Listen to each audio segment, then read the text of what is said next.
Hare Krishna, Hare Krishna, Hare Krishna, Hare Krishna, Krishna Krishna, Krishna Krishna, Hare Hare, Hare Hare, Hare Ram, Hare Ram, Hare Ram, Hare Ram, Rama Ram, Rama Ram, Hare Hare. Hare Hare. Very honored and grateful that you're here. Thank you very much for coming. We are renting this place every week, Friday, to facilitate these programs. The one reason we have done this is many people from Canada are not coming to foreign channels. So, in order to facilitate the availability of spirituality to the residents of the Canton, we have taken this step. For those of you who know, earlier we were conducting these programs in homes. You know? And then we did Rath Yatra last year, we did Rath Yatra this year. So many people came. We thought rather than conducting the programs in homes, why don't we choose a public place and invite people that way? We get more people. So my request to you, please encourage us to come regularly. And also, if you come regularly, we have actually Friday school for your children. For you, prasad, and of course, definitely spiritual enlightenment from the celebrity speakers. Today, we are honored to have with us His Grace Bihari Prabhu. A celebrity speaker actually from India, and has been practicing, is actually as known practicing bhakti past more than 25 years, and is actually originally from Radha Gopinath Temple, Mumbai, Chhatrapati, but it travels all over the world. You know, he has been preaching all over the world, spreading the message of Bhagavad Gita. Those are some of you may know him very well. He is, what is it? Very famous in YouTube, famous in internet. You know, he started preaching locally to the boys first. Then eventually they got married. They got married, and then he started preaching to the families. Initially, he was actually a youth preacher. Then he became a Bhakti Ruksha preacher. Then they started writing to him into the rest of the world.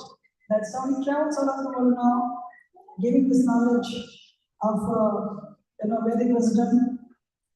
The first thing I can tell you, the very important quality which Bihari has is simplicity. Very simple, very humble, but a dedicated determination of pushing this Vedic knowledge, to each and everyone. Each and every part of the body goes and he does this.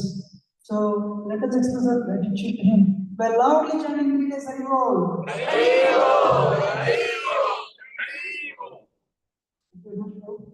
Very grateful. I ask you coming, and you have to tell 3 times, 10 times louder so that I come ready.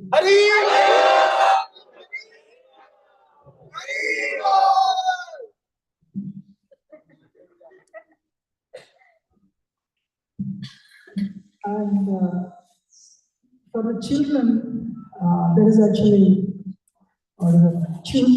Friday school for children. It's happening right now upstairs. Children can go upstairs also. Everybody sitting here.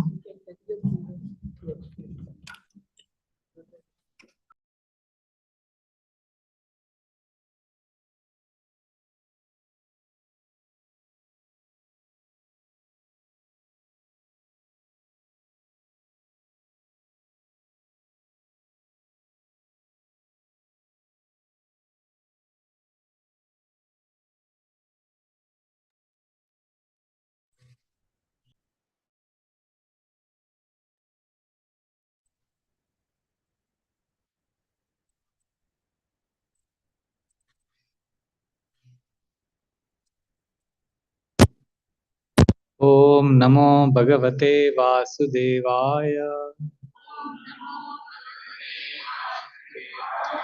ओम नमो भगवते वासुदेवाय।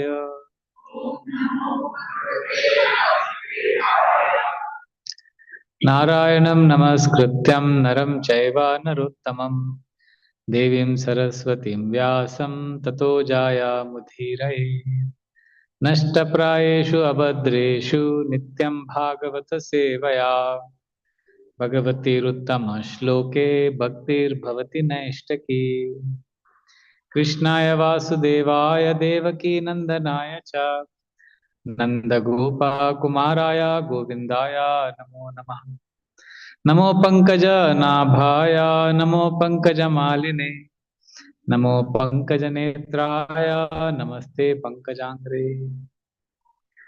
ॐ अज्ञानतिमिरन्धस्य ज्ञानाञ्जनशलाकया चक्षुरुन्मिलितं येन तस्मै श्रीगुरुवे नमः। मूकं करोति वाचालं पङ्गुं लङ्घयते गिरिं यत्कृपातमहं वन्दे श्रीगुरुदीनतारिणं परमानन्दमाधवं श्रीचैतन्यम् ईश्वरं। नमो विष्णुपदाय कृष्णप्रेष्ठाय भूतले श्रीमते भक्तिवेदांत स्वामिनिधि नामिने। नमस्ते सरस्वते देवे गौरवाणी प्रचारिणे निर्विशेष शून्यवादी पाश्चात्य देशतारिणे। वाञ्छाकल्पतरुभ्यश्च कृपा सिन्धुभ्य एव च पतितानां पावनेभ्यो वैष्णवेभ्यो नमो नमः।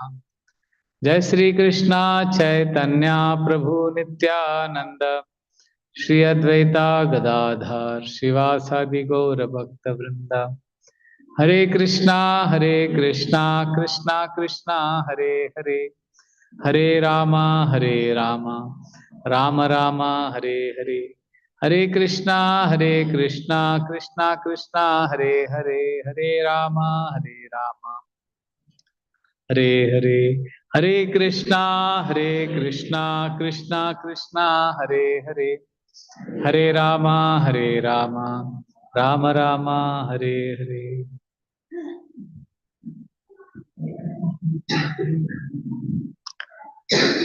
योऽन्ता प्रविश्य मम वाचमिमां प्रसुप्तान् सञ्जीवयत किल शक्तिधरा स्वधाम्ना अन्यांश हस्तचरणश्रवणात् त्वगादीन् प्राणान् नमो भगवते पुरुषाय तुभ्यम् कथाञ्चना स्मृते यस्मिन् दुष्करं सुकरं भवेत् विस्मृते विपरीतं स्यात् Sri Chaitanya नमामितम्।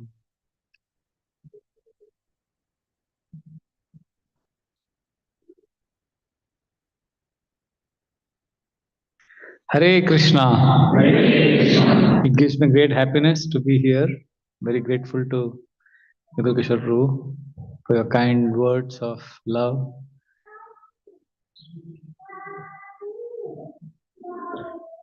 Thank you.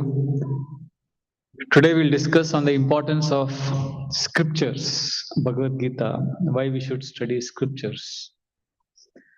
So I want to ask you one question. When you hear the word scriptures, what comes to your mind?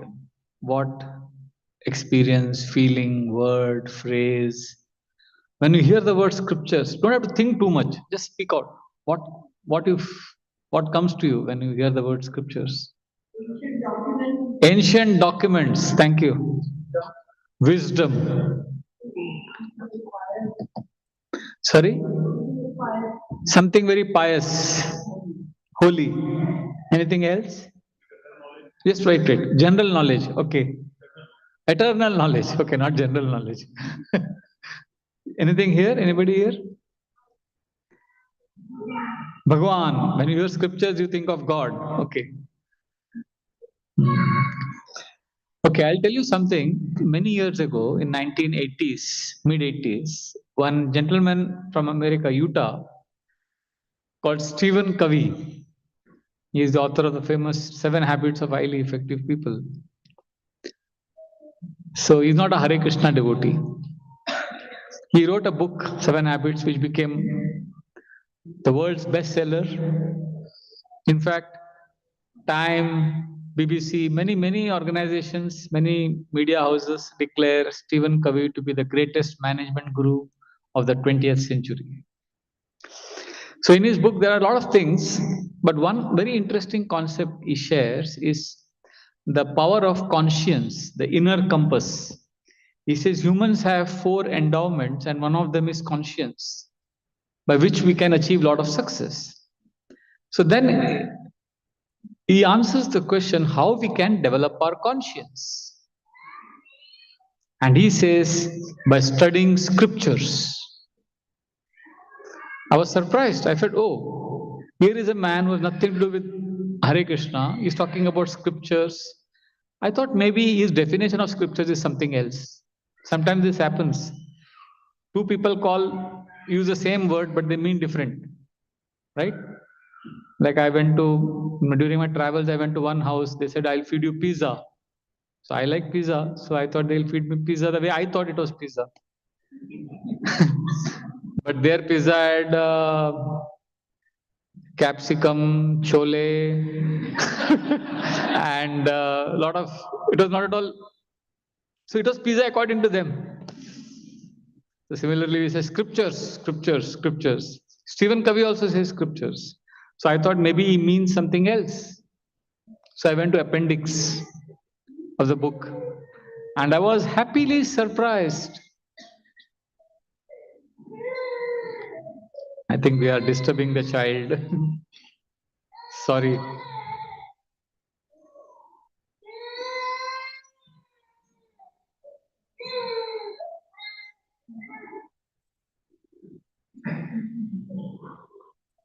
So I was happily surprised when he says in the appendix, he includes books like Bhagavad Gita, Ramayana, Bhagavatam as examples of scriptures.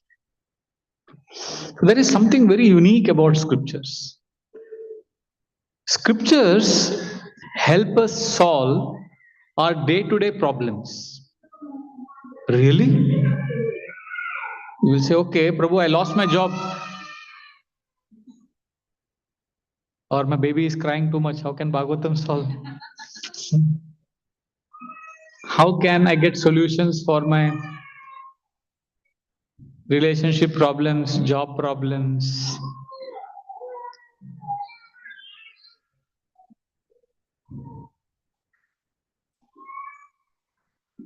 So can Bhagavatam, can scriptures give us solutions for these problems? What do you think? If I say yes, you will say, Prabhuji, which canto, which chapter? Tell me. I am facing problem. I I have visa issues in America. Where in Bhagavatam this problem is solved? Huh? But I am telling you, Bhagavatam can answer. Krishna consciousness books can solve your day-to-day problems also. I'll explain how, but you need to first have an open mind to hear what I'm saying. I'll give an example. My cousin, he studied in Indian Military Academy at Missouri. So they have a 3-year course. So they study all the battles in history, wars, famous wars. Operation Barbarossa, American Civil War, Kargil War, Battle of Somme, all the famous wars, Battle of Waterloo. They study all the wars, strategies, everything, pakka. So then he studied this 3-year course. Then they have a 3-hour exam also every year on all the different wars. After this course, they also get practical training. Then they become National Security Guards commandos. They can fight terrorists. So in 2008, terrorists attacked Mumbai Taj Mahal Hotel. All of you know the very infamous, very tragic story in India's history. So these commandos entered the hotel to protect people. So when they entered, so he was telling me, my brother was telling me, we did not stand there and discuss now which chapter, which book. We studied so many wars. Which one should we apply now? 3-year course, in so many textbooks we studied, where is the solution for this problem? We did not ask like that. Because we studied sincerely, our intuitive ability was developed for war. So when we were in a provocative situation, because we had digested that history knowledge of wars, we could come out with a perfect solution for that particular situation, which was an improvisation, conglomeration, amalgamation of all the different wars that we have studied. And there we came out with a perfect, appropriate solution to catch the terrorists. And that will be part of some future textbook, future war study. Similarly, in Hare Krishna movement, devotees study Bhagavatam every day. Same story, Dhruva Maharaj, Prahlad Maharaj, Ambarish Maharaj, Yayati, Chitraketu Maharaj, how he handled a provocative situation when Mother Parvati cursed him. What did he do? What did Parikshit Maharaj do? How he tackled Kali? How did Shukdev Goswami leave home? What happened? Kapila Dev instructed his mother Devahuti. What happens in Vaikunta? Why Jai Vijay were stopped? They stopped 4 Kumaras. And Prachini Barishat, his sons, what they happened, Yayati, Pururava, all the stories, 10th canto, everything. We keep reading it again and again and again. Why? Because our intuition, our conscience starts developing. All of you are also fighting wars. Every day you are fighting battles. In your office, in your workplace, at home. So many challenges are confronting us. So because we are studying scriptures, Ambarish Maharaj's story, our intelligence starts getting refined. And then when you are in a provocative situation, because of having spent time every day, hearing or studying scriptures will not help. Hearing or studying scriptures as a culture, as a daily practice, helps during time of test. Bhuvanam tukupa kananam pratyudhumah kidrisha. The Niti Shastras explain what is the use of digging a well when the house catches fire. You dig a well when you're building the house.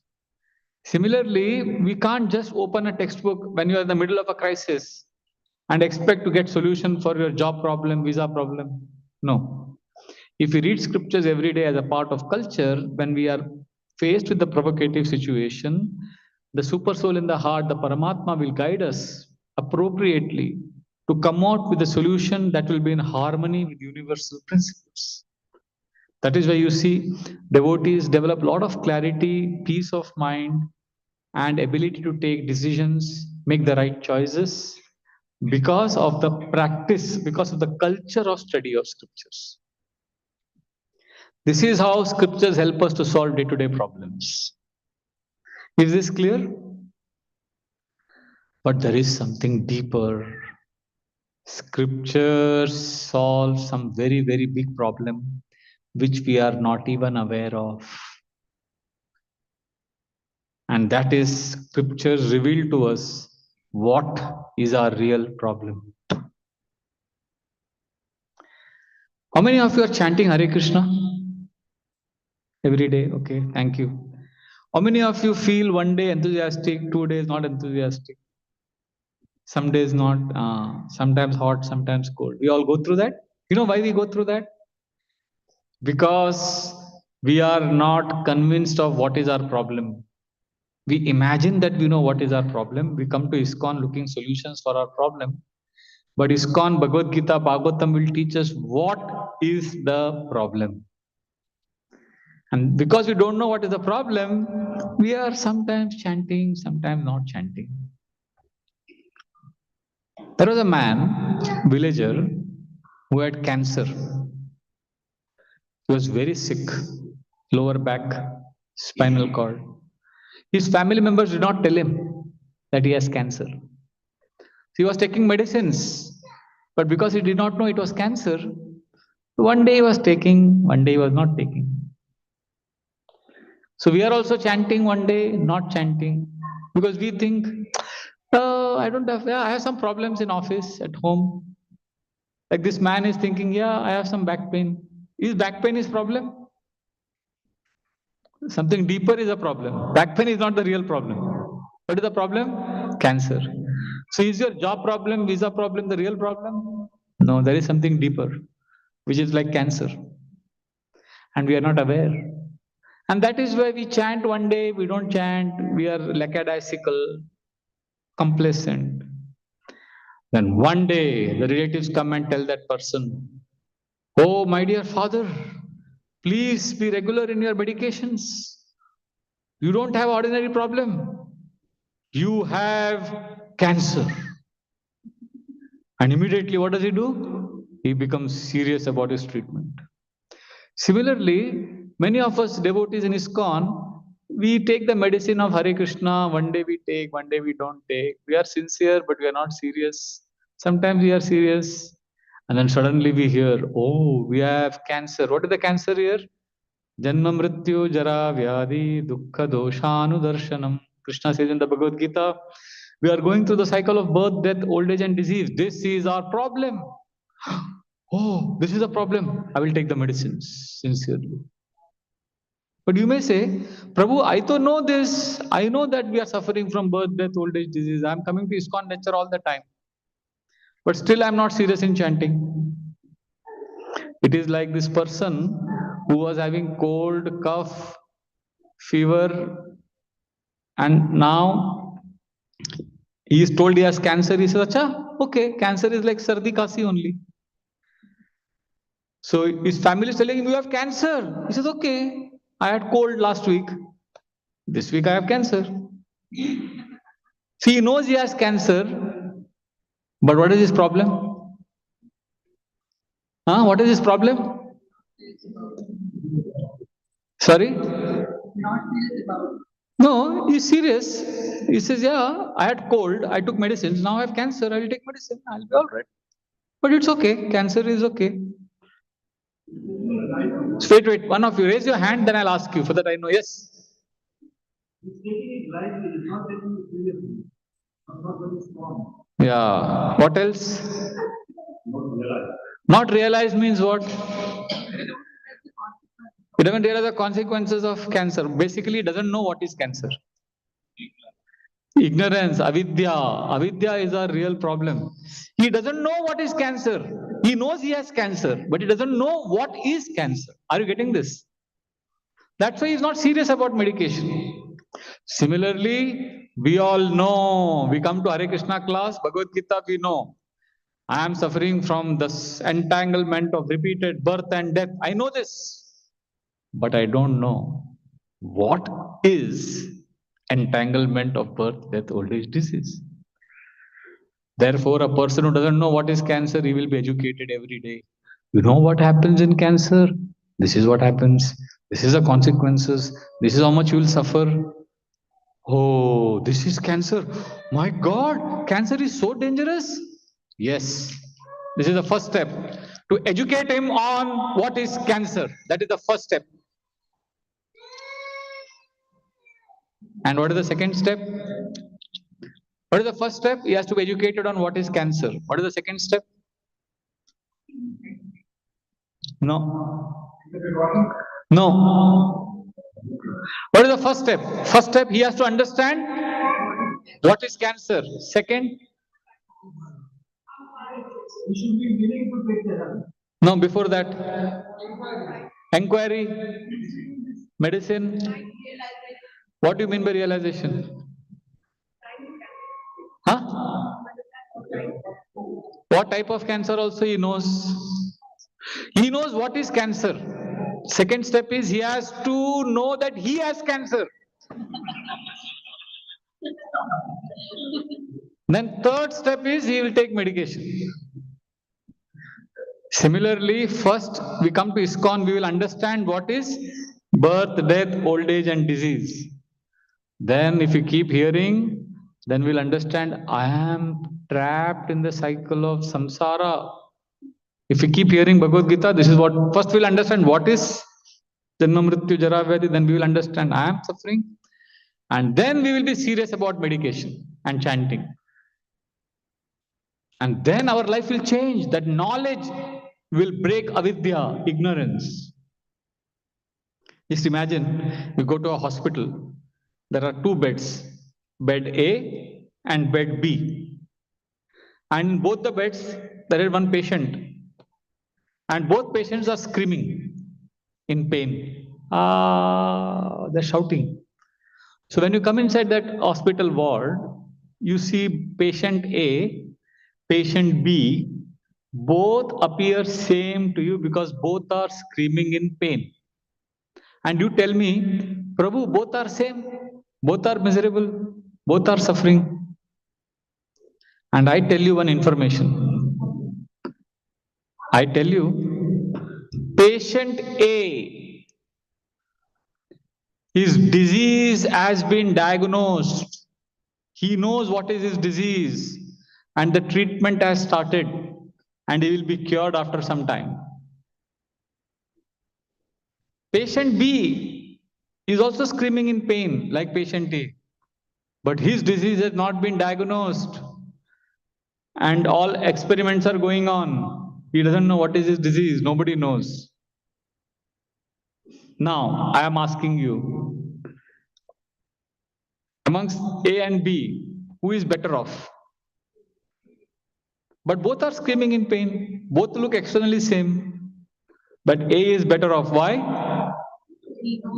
Because he has knowledge, jnana.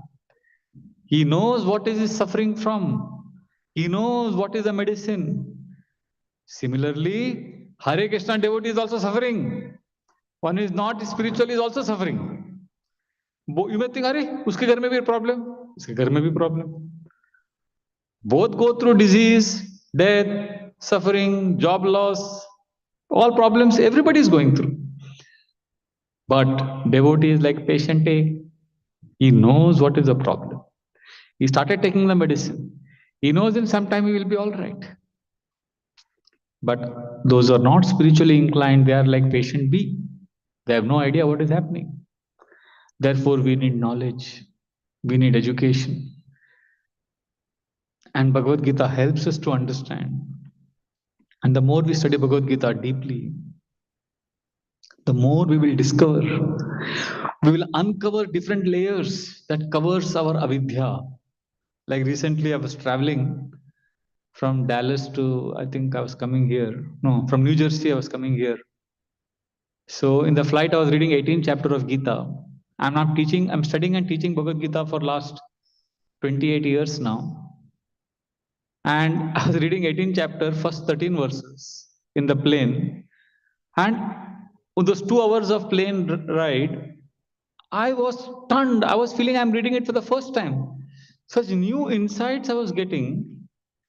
The example, what Krishna gives, the 5 factors of action. I'm like, wow, wow, wow. It was all wow experiences. It is the same text. There is something mystical, something special about scriptures. So Stephen Covey made a valid point. It helps. And especially those who are sincere spiritual seekers, they will study scriptures, sacred texts in a reverential mood, with an open mind, and try to understand. And then when we do this, then the intuition, the conscience develops. Krishna explains this in the 10th chapter of the Gita, verse number 10. Tesham satata yuktanam bhaja. Okay, we'll do one thing. Can you repeat this verse after me, line by line? Tesham satata yuktanam bhajatam priti purvakam dadami buddhi yogam tam yena mam upayanti te. Tesham satata yuktana, one who is always doing what? Bhajatam priti purvakam, one who lovingly renders devotional service unto me. What I will do, Krishna says, dadami, I will give him or her. Dadami buddhi yogam tam, I will give them the intelligence. Yena mam upayanti te, by which they can come to me. Therefore, we have to take the first step to understand what you're doing right now. You are practicing yoga, you are practicing Shravana yoga, Bhakti yoga. You are hearing with an open mind. In the 4th chapter of Gita, text number 13, Krishna emphatically declares this. Please repeat. Tad vidhi pranipatena pariprashnena sevaya upadekshyanti te jnanam jnanina tattvadarshina. So in a mood of pranipat, mood of humility, we ask questions, pariprashnena, in a mood of service, sevaya. Then the knowledge will be revealed to us when we attend spiritual discourse or study scriptures regularly. Therefore, please don't underestimate. It's not an ancient book to be read by our grandparents. No. This is fresh as ever. What helped Arjuna 5,000 years ago will help us today in 2025 also. Because these are not ordinary books. They carry transcendental sound vibration of the Supreme Lord. They contain answers to the most complex problems, but not as a quick fix solution, not as a pill that you take and you solve your problem. Remember, I said scriptures, hearing and study is not going to solve problem. What is going to solve problem? Implementation. Not one-time study of scriptures. Culture, the culture of study, regularly reading or hearing every day, 5 minutes to 1 hour.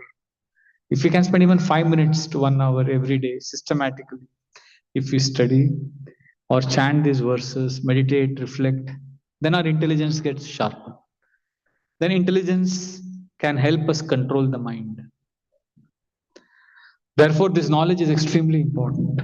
Our problem is not that we're in avidya. Ignorance is not our problem. Somebody who has cancer doesn't know the cancer, doesn't know what is cancer. That is not the problem. The problem is in our ignorance, we are trying to solve the problem. When you try to solve a problem in ignorance, That solution creates a bigger problem. When you try to solve a problem in ignorance, please listen to this carefully. We are in ignorance, and then we try to solve a problem. That solution creates a bigger problem than the original problem. Getting it? Like, for example, you don't know, let's say your friend doesn't know cooking at all. Doesn't know cooking at all. And he tells you, I will feed you gulab jamun. I will cook for you. Come to my house. So you go to his house. First time he's entered kitchen to make gulab jamun on his own. He's never done anything. He's never even boiled water at home. Somebody who doesn't know cooking tries to make gulab jamun. So the kitchen was in one particular condition before he entered the kitchen. After he enters the kitchen, what happens to the kitchen? Does it become better than earlier or worse than earlier? Worse, because in ignorance, he was trying to solve a problem. See, we are not against scientific advancement, knowledge, culture. No, that is a different dimension, different field which needs to be done. We're talking about inner growth. We're talking about spiritual knowledge for which we need to connect to eternal knowledge. Like somebody, your water in your basin, in your bathroom, the water starts leaking and you don't know plumbing. And you start doing something on your own and you open up all the taps, all the knobs. It creates a bigger problem than the original problem. Your laptop gets conked off and you have no idea about laptop engineering. And you start opening the laptop, removing all the hardware. Then you create a bigger mess than original mess. So we don't know we are suffering birth, death, old age, disease. And we are trying to solve problems. And we create a bigger problem. Sometimes devotees come and tell us in ISKCON, Prabhu, how to solve this problem? How? Questions are very common in ISKCON. You give any class, they'll say how. But you know what? Something very interesting. In spiritual ISKCON, in Krishna consciousness, we don't have solutions for your problems. We will tell you what is your problem. See, you want to have solutions for your problem, how to get a job, how to get visa. You ask one very famous Babaji. He'll give you free man knowledge, all solutions. This Babaji has all solutions for all problems. This Babaji's name is Google Baba. And his latest avatar is Chat GPT. So you ask any question on how, Chat GPT will answer. But you ask Chat GPT, what is my problem? That Chat GPT will not tell you. We will tell you. Not that I know. Bhagavad Gita will tell you what is the problem. So when we hear Bhagavad Gita, we understand what is the real problem in life. And then we understand solutions. In ignorance, when we try to solve, we create a bigger problem. The Nitis explain, the Vedic scriptures explain the story of Sadhu. He had a big beard, big long hair. He was sitting under a tree and doing meditation. And his philosophy was Shanti, Ahimsa, Ahimsa, Paramo Dharma, non-violence. And one ant fell on his beard. He said, oh, my dear ant, oh, you have fallen on my beard. I practice non-violence. I will take you back to the tree branch. Go back. He pushed the ant back on the branch. But when he pushed the ant back on the branch, there were many ants in the branch. They all fell on his beard. So to protect his beard, he ran. There was a pond. He fell into the pond and he washed his beard. So what happened in the process?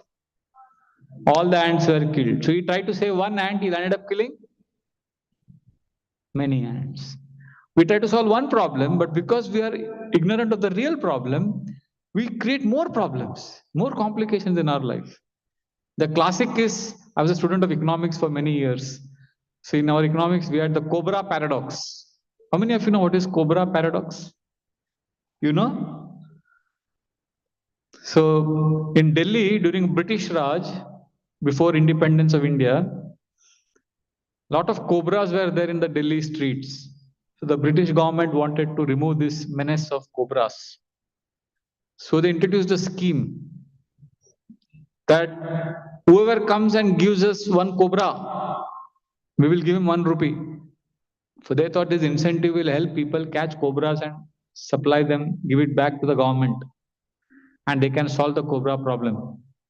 But the British government had underestimated the Marwadis in Delhi, the businessmen in Delhi. They started breeding cobras. So you get 1 rupee for one cobra. So people made a lot of money. So then at one time the British government realized, oh, this is a big racket going on. So they said we should stop this. So they stopped the scheme. So when they stopped the scheme, already so many cobras had been bred. So what to do with them? So they were released. So earlier cobras was X amount in the Delhi city. Now cobras became 5x. So there was a problem, but because of ignorance, we try to solve the problem. That solution created a bigger problem than the original problem. This is what is happening in material world. I studied economics for 7 years actually, and so many economic models we studied. Everywhere we had a 3-hour exam. 4 questions we had to answer. Only 4 questions, and all the 4 questions were on some economic model of development. So 45 minutes we had to answer one question. So we would explain the economic model for 5 minutes. And then rest 40 minutes we'll explain the problems with that economic model. I am like, when I look back, I'm telling you, every economic model has problem. Nothing is perfect. Material world, we will go crazy trying to solve problems. Therefore, we need to go deep within and understand our relationship with the cosmos, with the universe, connect deeper, and then align our lives to these universal laws. Then we will be able to navigate through this bizarre, crazy material world. Krishna explains very beautifully in the 8th chapter of the Gita. Mam upetya punar janma dukkhalayam ashashvatam apnuvanti mahatmana samsiddhim paramam gatha.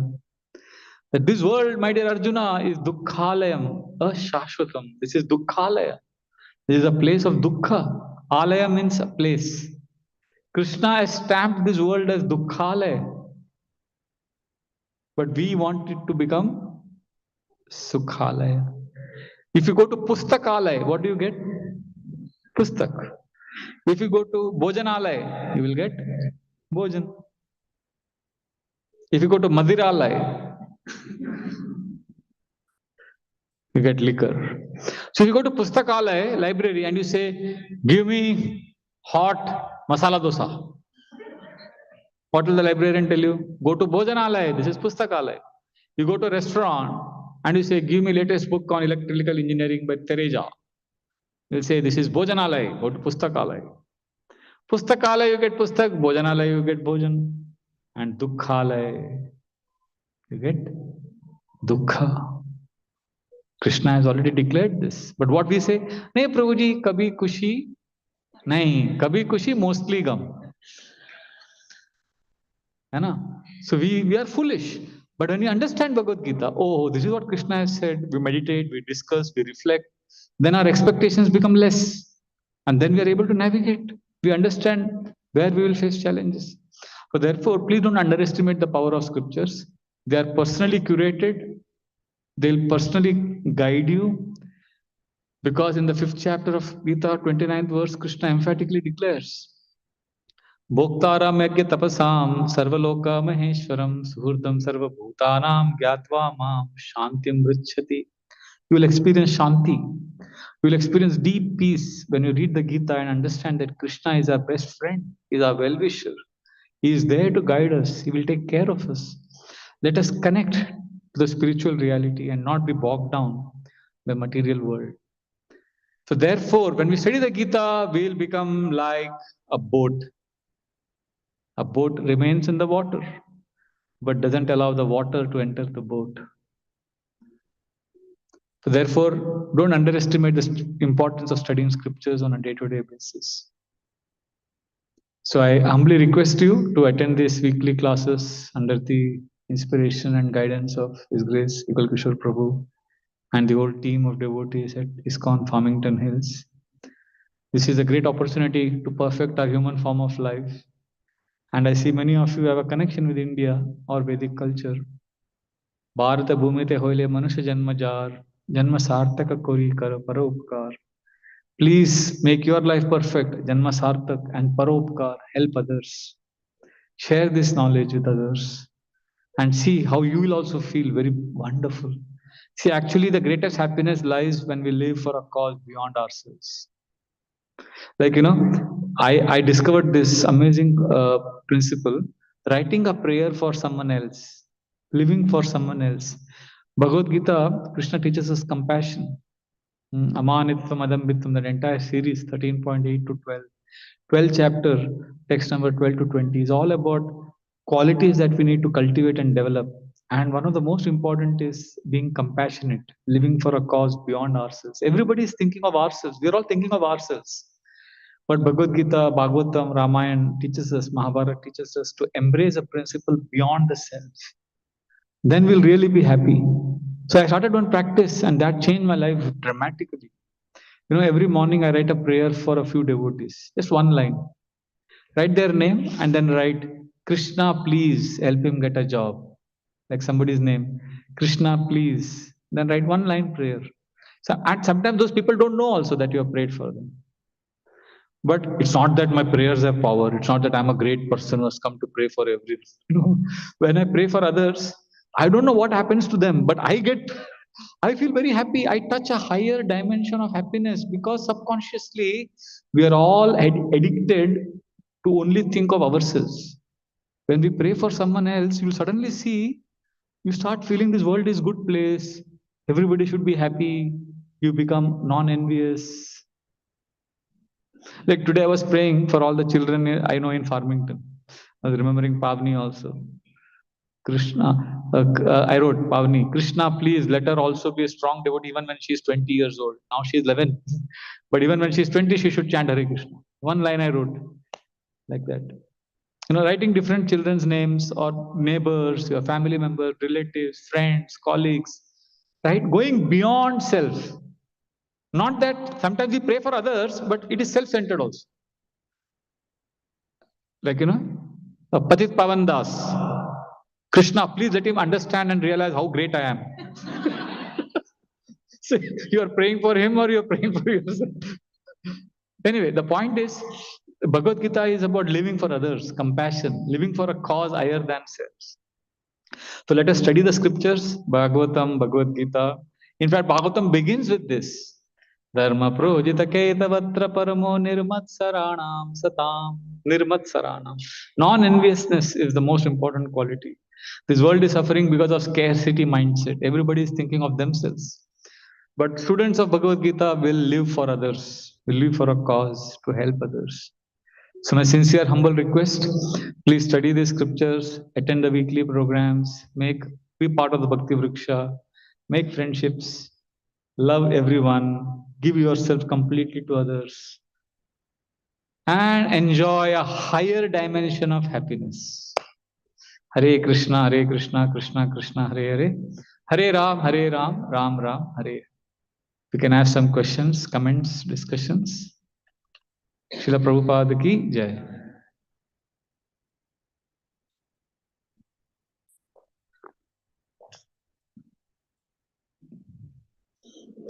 Yes. How to overcome envy? Why do you want to overcome envy? You also mentioned that we should pray for others. That is not also Yeah, so we overcome envy by praying for others. See, there are two things Vedic scriptures teach how to overcome envy. Two simple things. One is respect. You may not like someone, but always give respect. That is human dignity. Offering respect is the first step to overcome envy. Because envy is like cancer has 4 stages. Envy also has 4 stages. First envy stage is, all of us have this first stage of envy. It is called avagya. Avagya means I am better than him. We may not say it. We may say, Prabhu, I am your servant. But inside we all think I am better than him. I deserve better than him. That is called avagya. That is the first stage of cancer of envy. That means envy is curable at the first stage. When we have 2 practices, respect, and second is very interesting. Vedic scriptures tell us, second is very interesting. You want to know what it is? Feed prasad, give food to others. This is very easy to do. That is why in Vedic culture, prasadam, food distribution is emphasized a lot. ISKCON has Food for Life program. We are distributing almost 20 million. So every 3 seconds, 1, 2, 3, somebody in world is getting prasadam, free prasad from ISKCON. From Zambia, Ghana, Nigeria, Ethiopia, to Gujarat, Kerala, Hawaii, Las Vegas, everywhere. London, New York, everywhere. Every 3 seconds, somebody is getting a prasadam plate. Because this is the way we become non-envious. Respect and feeding prasad. So avagya, the first step only we can get cured. If you don't cure at the first step, then envy goes to second step, which is upeksha. Upeksha means I can't stand him. I am better than him is still okay. Avagya is okay, but upeksha is when he's coming from front, you will walk from the other side. It happens. It happens with us. Upeksha, I don't like him. Avagya means I am better than him. Upeksha means I don't like him. This is danger sign, red flag. Upeksha is very dangerous stage of envy. If we don't cure it, then we go to third stage, which is dvesha. Dvesha means I hate him. I hate him. I hate her. And third stage, cancer of envy is deadly. And then it automatically goes to fourth stage, which is ninda. Ninda means I will destroy him. On internet, you will start putting blasphemous things. So first is, I am better than him, I can't stand him, I hate him, and I will destroy him. So at the first stage only we overcome envy by 2 things. What are the 2 things? Respect and prasad. Hare Krishna. Anything else?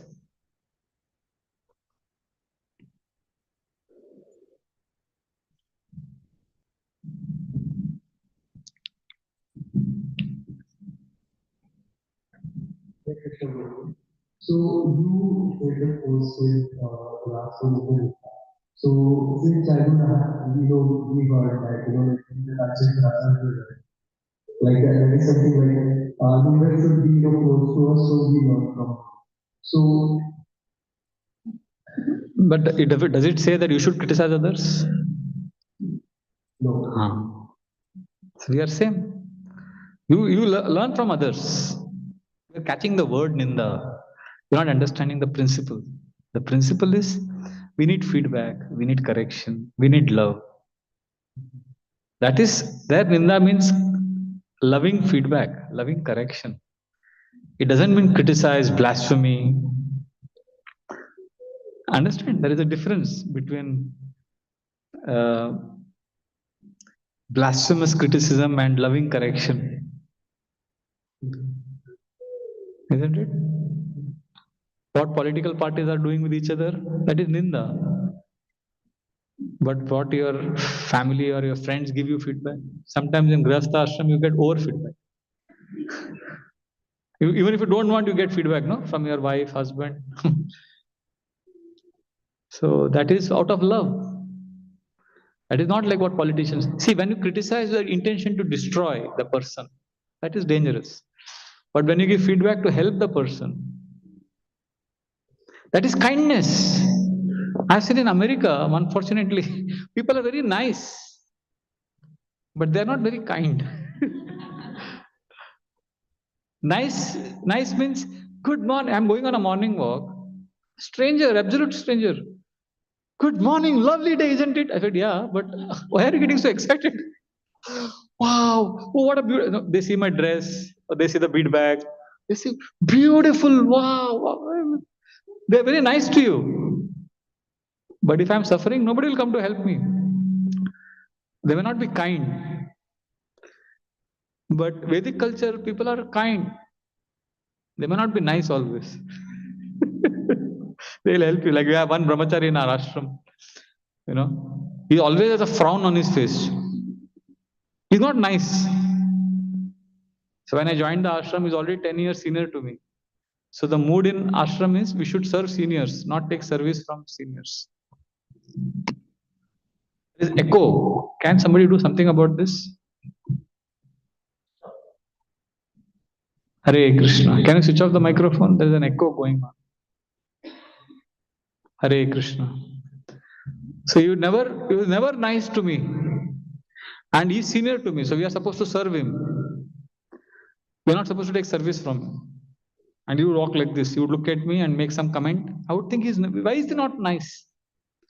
And one day I got spondylitis. I got pain on my neck. He saw me, he made that sound and he walked. So I thought he's not at all nice. But he went ahead from our medical room. He brought an ointment. He came and sat next to me and massaged my shoulder for 40 minutes. I said, no, Prabhuji, you are senior. You should not. I should not. No. Then he would shout at me. Nobody told him to do that. So when scriptures say that we should spend time with those who do ninda, what it means is kindness. Help, take help, improve yourself. Not the euphemistic being nice. Somebody is talking to you and you have just eaten pizza, so some leaves or some olives or something is stuck in your teeth. It's visible. And he's talking to you, he's smiling at you, he's seeing that, but he will not tell you anything. He'll be nice to you. To be nice means speak nicely and go away. To be kind means to say that you have something stuck on your teeth. So Vedic scriptures encourage us to be kind to each other, to help each other. But we like people to be nice to us. Our culture is of being nice, not kind. This is modern disease. Is that okay? Thank you. Can I take it later? I'll ask this lady here. She has a. Is that okay? Because we'll give them a chance.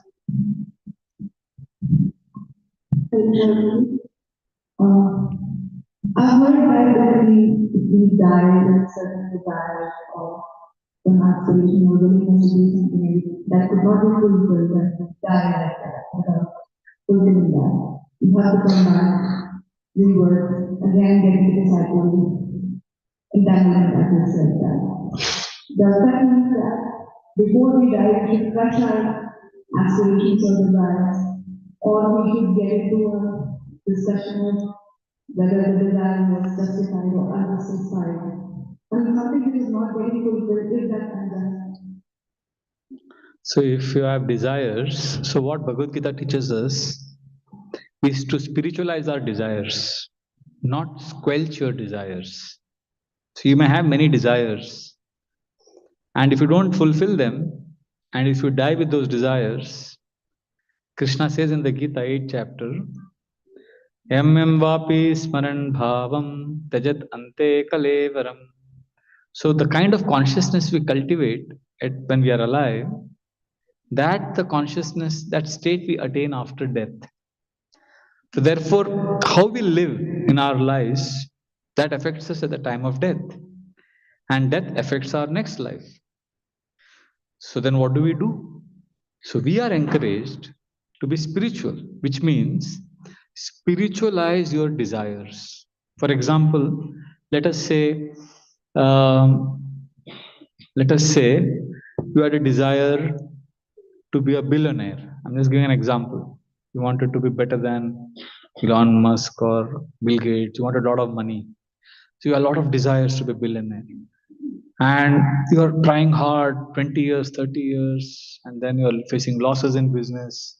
But those desires are not going. You're about to die.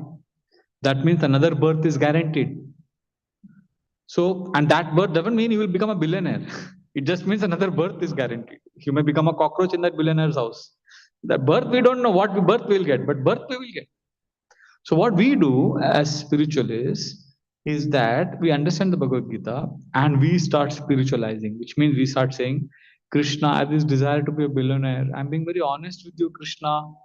Please help me become a billionaire, because if I become a billionaire, I promise you, I will increase my service both in quantity and quality.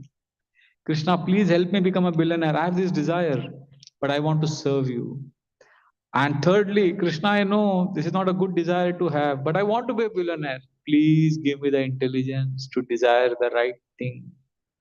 When I come in front of you next time, let me desire only the good things which are good for my spiritual life. But right now, I want to be a billionaire. Please help me, Krishna. So, what is happening?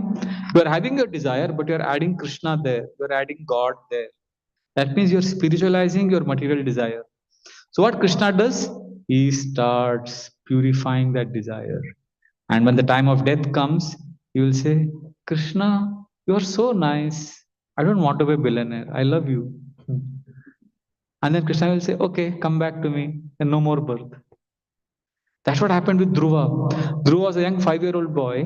He went to the forest with the desire to get a kingdom greater than his great grandfather. He wanted to be a billionaire. And he intensely remembered Krishna, Vishnu, intensely prayed. And then Lord Vishnu appeared.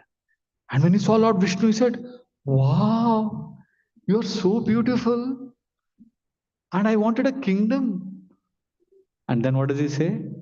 Sthana Bilashi Tapasi Stitoham Tvam Praptavan Deva Munindra Guhyam Kacham Vichinvan Api Divya Ratnam Swamin Kritartosmi Varam Nayache. He says, my dear Lord, I wanted a kingdom greater than my great grandfather. Sthana Bilashi Tapasi Stitoham. I did tapasya. But what did I get? Tvam Praptavan. I got you. Deva Munindra Guhyam. Something which is unobtainable by great sages, I got you. Now I realize that I was looking for a broken pieces of glass and I got a priceless diamond. Kacham vichinvan. Kacham matlab कांच का टुकड़ा. काचम विचिन्वन अपि दिव्य रत्नम. अरे दिव्य रत्न मिल गया. Swamin kritartosmi varam nayache. I am satisfied. I don't want anything else. Do you understand? So have your desire, come to Krishna, be honest, but don't be shameless. Tell the Lord, I have this desire, please purify it. When I joined the ashram, I wanted to come first in the monthly exam. We used to have this monthly Bhagavad Gita exam. I come from an academic background. And in our ashram, everybody is from IIT, medical student, all highly educated people. And we used to have Bhagavad Gita exam. And whole day in the ashram, we would be going around like this. I'm your servant, how can I serve you? But internally, I was very ambitious and greedy to become coming first in the exam. So I got frustrated. I went to my mentor and I told him, I'm suffering because of this dual life. So he said, what is the problem? I said, I want to come first in the exam, but I feel ashamed. He said, no. Go to Krishna and pray like that. I want to come first in the exam. But you pray, Krishna, I'm a fool. I don't know what I'm asking. Please give me the intelligence that when I come in front of you next time, I ask for the right thing. But right now, I want to come first in the exam. So that is called as spiritualizing your desire. And then now I go in front of Krishna, I don't want to come first. I'm actually feeling happy praying for others. So it spiritualizes. We overcome our lower nature. Is that okay? Thank you. So we have time for one last question. If nobody has, then we'll go back to the gentleman here. But I will take that question of that lady because everybody needs to get a chance. Yes, Mataji. Thank you. So happy to see you back again. Thank you. Welcome back to Trauma. I'd asked you a question only to come to This is my 4th consecutive year.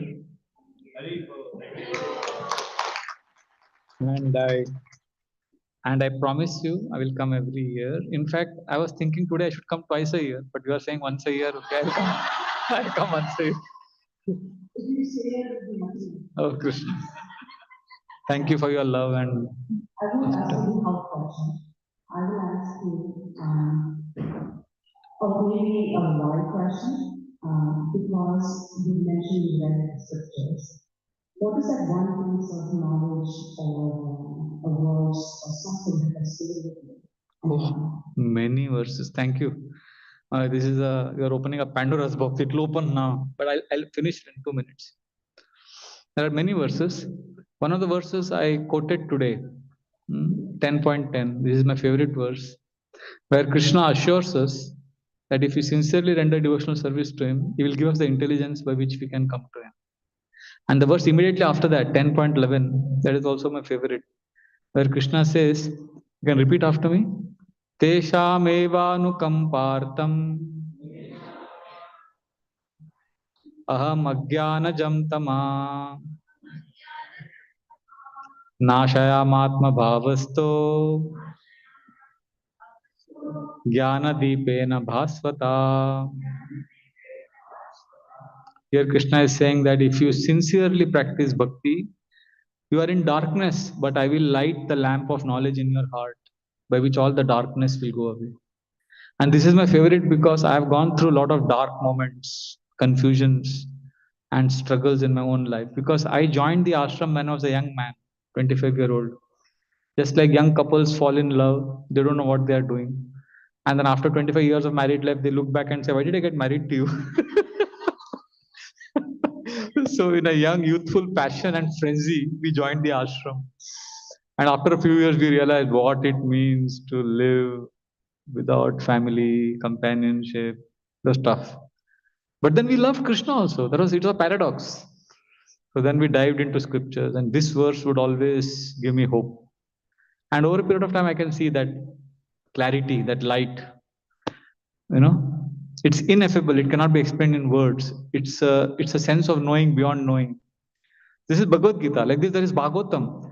My favorite verse from the Bhagavatam is 10th canto, 14th chapter, where Brahmaji is telling Krishna. Brahmaji has been completely humbled, humiliated. And he's in that mood, he's praying. Tatte nukampam susumikshamano bunjana evatma kritam vipakam ridvagvapurber vidadham namaste jive tayo mukti pade sadaya bhak. He's saying, Krishna, I accept your punishment. I accept your punishment as your love, and I accept whatever I am supposed to get without protesting. This is an extremely powerful principle which modern self-help healers are talking about. This is called acceptance. Unless we practice acceptance, we cannot be happy. So this taught me so much about. Yesterday I was telling in the class, जहर मरने के लिए थोड़ा सा, पर जिंदा रहने के लिए बहुत पीना पड़ता है. So this verse teaches us out, because this world is full of pain. Unfortunately, we have been brainwashed to think that we should seek happiness. But happiness will come and go, but actually there is pain. Unless we learn how to embrace pain, we cannot be happy in this world. If you're only thinking of how to mitigate pain, you'll be more miserable. Bhagavatam says, if you want to be miserable, keep asking how I can be happy. We have to learn how to embrace pain, and this verse from the Bhagavatam teaches us how to embrace pain. So like this, there are many verses. In fact, this is my shloka book. This whole book is filled with only shlokas. My favorite shlokas. And when I go back, I see, oh, I have forgotten this, I have forgotten this. So I read it. Like today morning, I was reading these verses, memorizing them in my 1 hour of morning walk. And I had forgotten them. I had memorized them in 2010 or 11. Now I'm again reading it. Maja aata hai, वापस पढ़ने का. And each time you read, the whole book is filled with verses. So verses are extremely powerful. They are like a zip file. If you dive into it, it will open up. So much it will open up. And please, please, please don't have to memorize Sanskrit. If you don't know Sanskrit, forget it. Just read the translation and connect to the meaning of the verse. And then you will get a lot of strength. Is that okay? We'll stop here. It is 9:15. I am extremely grateful to you. My humble request, please study Bhagavad Gita, Bhagavatam, associated devotees. And please know, today's class, the main topic was, scriptures can solve our problems, Day-to-day problems it will solve by sharpening our conscience, and the deep life problems it will solve by revealing to us what the problems are and then giving us the solutions. Srila Prabhupada ki jai. Thank you very much. Hare Krishna.